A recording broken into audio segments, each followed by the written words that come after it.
Hi, my name is Paul, and I am the lead research technician at the How to Linux Research Labs. Today's video will be how to install the Bitwarden desktop client on Pop! OS Linux 22.04 via an app image package. Okay, let's get started.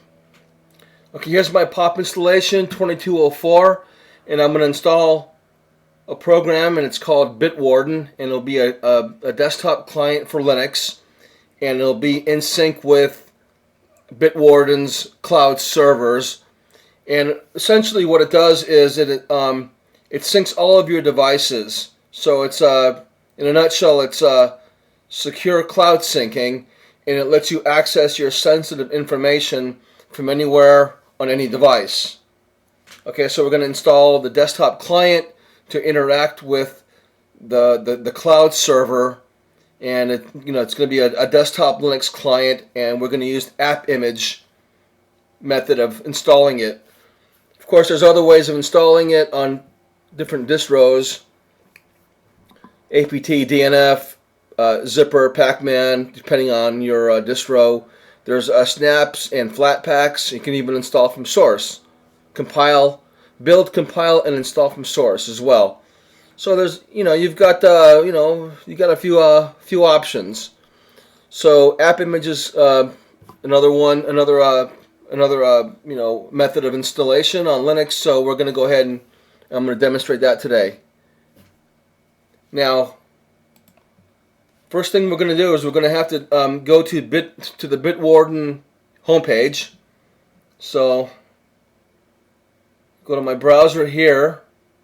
I'm already on the bitwarden.com download path here, URL. Okay.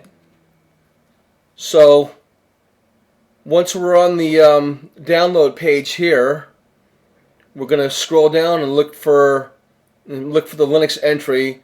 And then we're going to download that Linux entry of the app image file, and the browser should save it.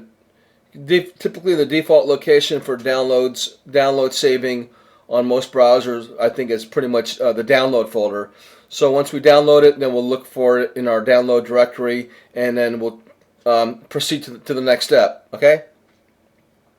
So we're on the bitwarden.com page here, download endpoint here.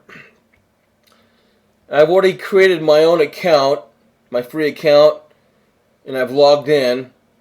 So you should do that. This will complete your installation. So you'll have a desktop client, and it's going to sync with your dashboard, your vault, or whatever here. So do this later. I mean, you need to do this at some point.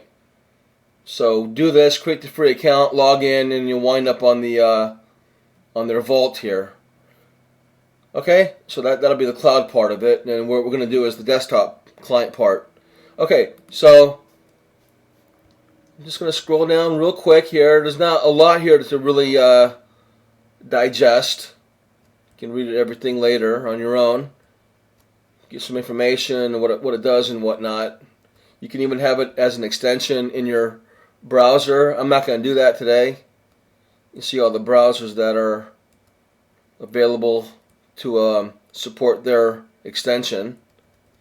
Otherwise, we're just going to focus on the desktop section here, and we're going to skip Windows, Mac, and we're going to go to Linux. Okay. So I'm going to click on. See, it's an app image here. It tells you what it is. And then here's the download progress. 100 megabytes. So shouldn't take too long. Be back when it's done.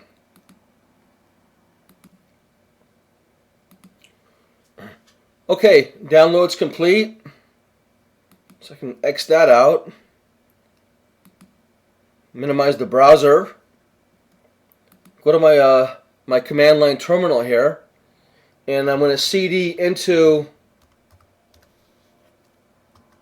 my downloads folder. Clear on that. And we're going to try to spot it. This is a relatively new installation I just did of pop recently, so I don't have a lot here. I had a lot before, starting over again. Okay, I've spotted the Bitwarden .app image file that I'm going to work with. Okay, good. So I know it exists. I know it's been saved to the download folder. So I'm going to clear on that.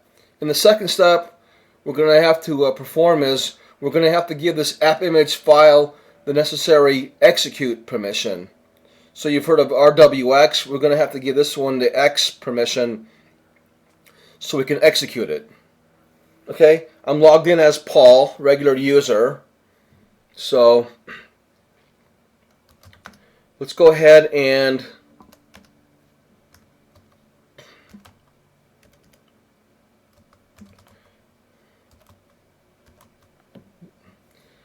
I want to check the permissions real quick. Let's check the permissions. Okay, I keyed in the wrong word. Yeah, it's Bitwarden. I was typing in app image. Anyway, so we listed out the long version of this file's properties and permissions and whatnot. Essentially, the LSL-L on that file gives us the permissions for the three different sets: the user, the group, and other. And then the actual user, owner, and the group owner.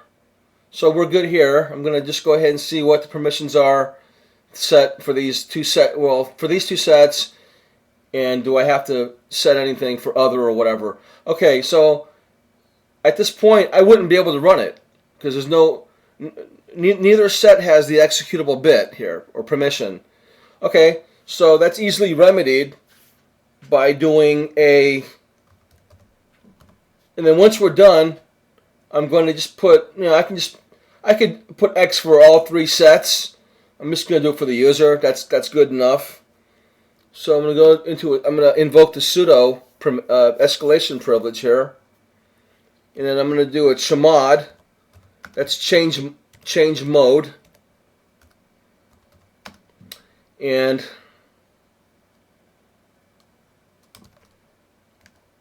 I want to give the executable permission, so I'm going to go plus. That's giving, and obviously subtraction would be taking away. So we're going to add a permission, and it's going to be the executable. And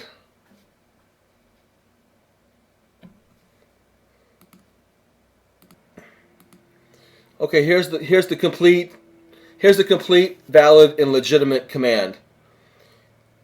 If I didn't put that there, I do believe that plus X would just give it for all three sets.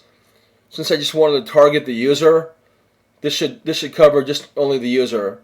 Otherwise, I do believe if you don't have the U here and you just say plus X, it'll give executable permissions for all three sets. But if you just want to target something, then you have to, in this case, I want to target user, so I'm just going to use U, and then I'm going to add the executable permission just for user. So once we're done, everything will be the same here, except it'll be RWX and only read for group and other. Okay? So sudo change mode or chmod, and we're going to give the user execute permissions on this app image file. So once that's all keyed in, enter on that. Okay? There shouldn't be any output. And then we'll check the permissions again for that file. And as you can see here, the executable permission was applied and granted to the user only here. Okay, so now we're ready to go ahead and go to the next step and execute the app image file. Okay, now we're ready for the third and final step, and the third step is how to run an app image on Linux. Okay? So once we've given the app image, and I think, before, you see, probably before this was not green, and then once we added the executable permission, then it became green. I think it was black before, and that's pretty typical from what I've seen. So it'll start out black, and then once you give it the permission, it'll change green to let you know that it's executable. Okay, so it's green. We're good to go. Okay, so we're going to clear on that. Okay, now we've downloaded the app image file and we set the permission. All we have to do is run the app image. So we're already in the directory where the Bitwarden app image lives right here. You can always, on my system I won't do it, but you can always move it to some other folder in your home folder. Some other make a subfolder for Bitwarden and run it from there just to keep things organized. I'll leave it here in the download folder, but I would suggest that you move it out to its own folder, its own subfolder in the home directory. Okay. Now we're going to go ahead and we're going to list everything out. And okay, great. Now we're ready to go ahead and execute this file.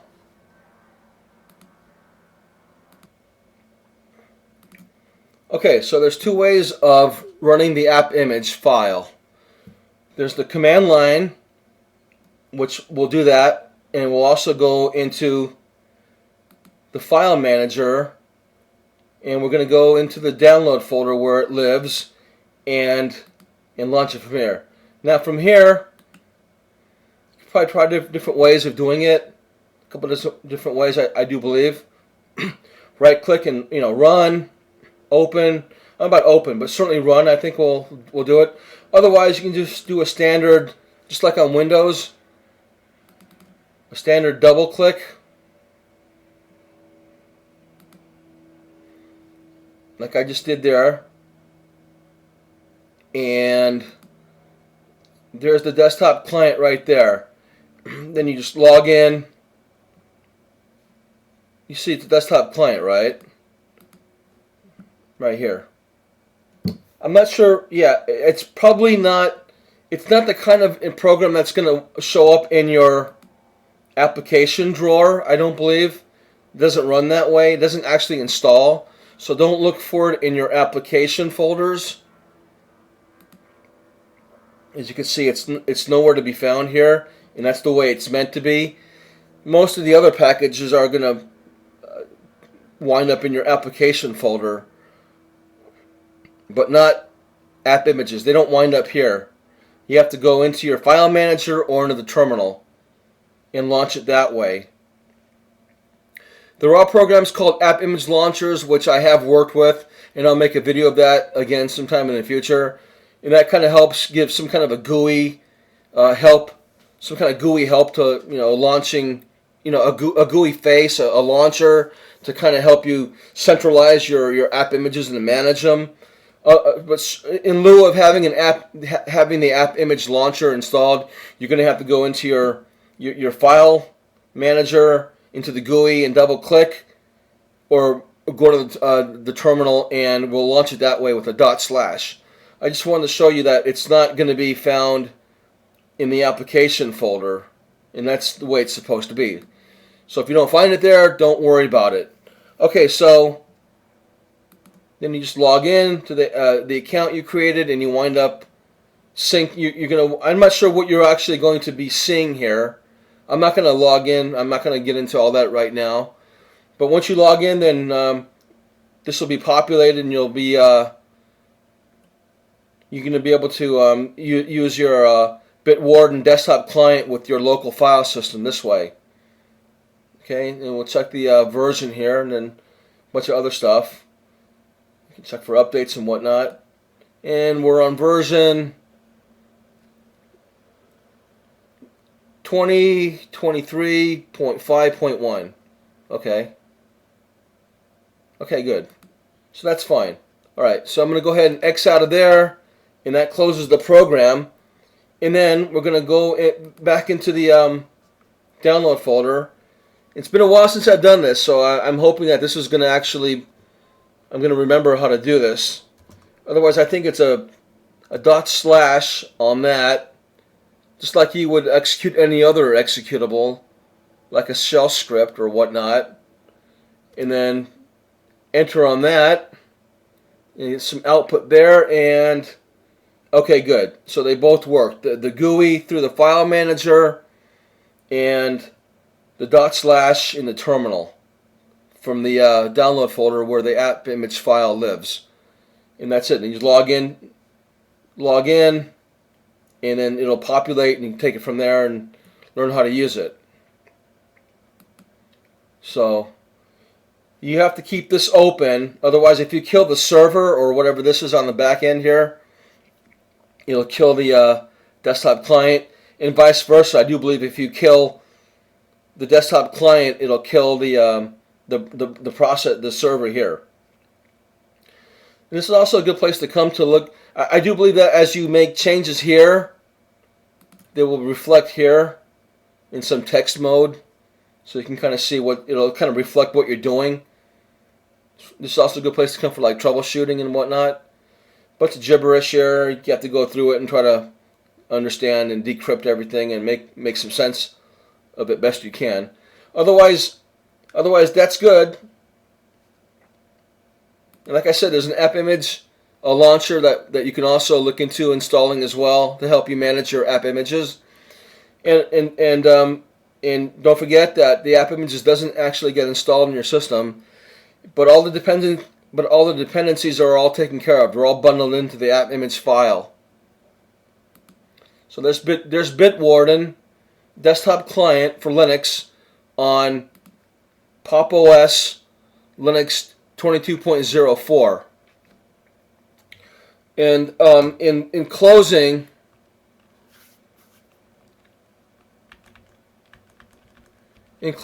I just want to repeat one more time that, there's one caveat to running app images on your desktop, is that they don't really integrate into your desktop menu. They don't wind up in your application folder. They don't integrate into your desktop environment. It's pretty much just you launch it that way or that way, and there's not a lot of integration. So yeah, because of this, either you have to launch the application, from the file manager like I showed you in the GUI, or some desktop environments might allow you to create a desktop shortcut. I do believe maybe if it be a .desktop file that you can place on the desktop. Even on GNOME, I believe you can create a .desktop launcher, and then you can either have it on your desktop here and or in your application folder. But in lieu of doing all the extra stuff like creating a .desktop launcher or installing the app image launcher, the official app image launcher, you're going to have to launch your app images the way I showed you in the GUI file manager, double click, or via the terminal with a / there. And that's it. So that's all there is to using an app image. In this case, the Bitwarden desktop client via app image file format, package format on Linux. That's all there is to doing it. These types of apps are, they are a viable option for anyone looking to run applications on Linux that aren't found within the built-in package manager. In this case, for Pop, it would be APT. So if you don't find it in APT, or it's too old, then you can also look into snaps, flatpaks. I know there's a lot of politics involved and all that. I'm just listing out the different package formats that you could choose from, other than from your official repos in your official package manager. Snaps, flatpaks, app images certainly in that mix, and then you can also build, compile, and install from source code as well. Okay, that was installing Bitwarden desktop client on Pop! OS Linux 22.04. I'm Paul, and I am the lead research technician here at the How to Linux Research Labs. And I thank you for watching and subscribing, and I look forward to your comments and your feedback. Thank you very much. Bye-bye for now.